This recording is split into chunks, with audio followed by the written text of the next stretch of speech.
the Suns, it's the first time we can remember that they didn't just survive a trade period. They absolutely owned it. Superstar midfielder, a high-ceiling key forward, and the points to locking away more young guns. The Suns aren't just rising anymore.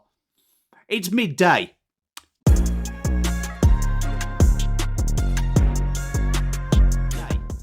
G'day legends, welcome back to the channel. I am Pommy and Oz. Please, if you are enjoying the content, hit that subscribe button. It's free to do and we're nearly at 10k. And it's the Gold Squad Suns today with the boldest mindset, a big ambition in this off-season, a side that has been promising potential since they've come into the system. But 2025 was different. Maiden finals appearance, it wasn't just luck, it was a statement. And the trade period, it was the follow-through. Two big names, some players out, but genuine belief that this window is finally opening the door. So did they actually get better? Well, let's break the deals down. Christian Petracca came in from Melbourne. Jamarra Ugle-Hagan came in from the Doggies.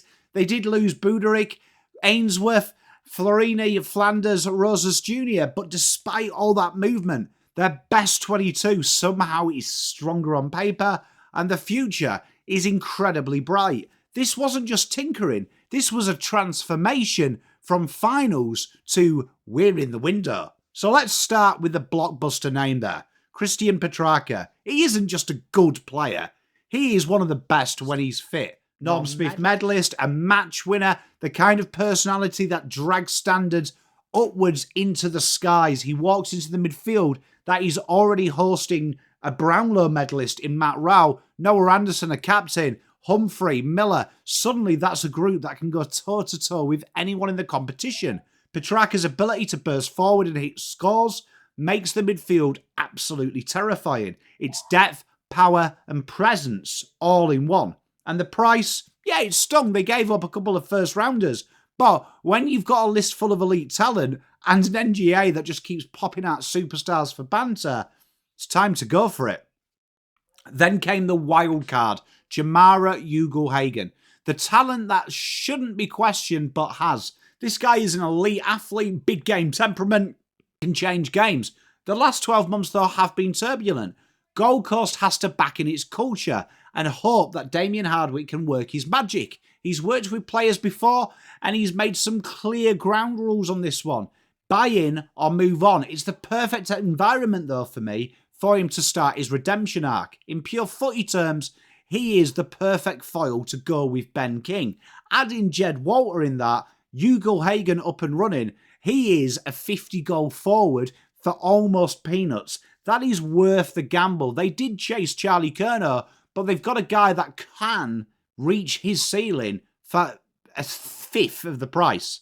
Now, of course, to make it happen, Gold Coast had to let familiar names go. Ben Ainsworth, he's been a heart and soul player. He had to leave.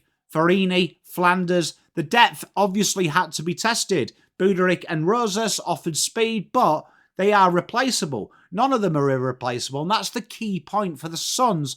Their first-round picks and their talent this year was merely disposable because they are replenishing the stocks. Now, what do I mean by replenishing the stocks? This is where it gets fascinating. Despite trading away 2 top 10 picks, Gold Coast still hold one of the best draft positions in the league. 15, 18, 24, 28, 29, 36, 52, 92 and 110. Points is the important key here. They started the trade period with 3,900. They exit with 3,773. Can easily match bids on Zeke Hewland, who's the best talent in this draft. Dylan Patterson, who is sensational. Also, you've got Colby Coulson, Jai Murray, and Bo Adamsall. This is elite list management, and they did that by bringing in 2 best 22 players. Their ability to convert first-round picks into points should be studied. This is so important, and this is why the AFL and some teams have an issue. I personally don't, as the rules are what they are. This proves just how clever list management can be when your academy is supreme. Now let's look at these names. Zeke Hewland, pure midfielder, elite endurance, an absolute running machine. Think Levi Ashcroft light. Dylan Patterson, a dynamic player with polish and power. These are top 10 talents in their name. Add in their playing with Petracca, Rao, Anderson, Miller, Bailey, Humphrey.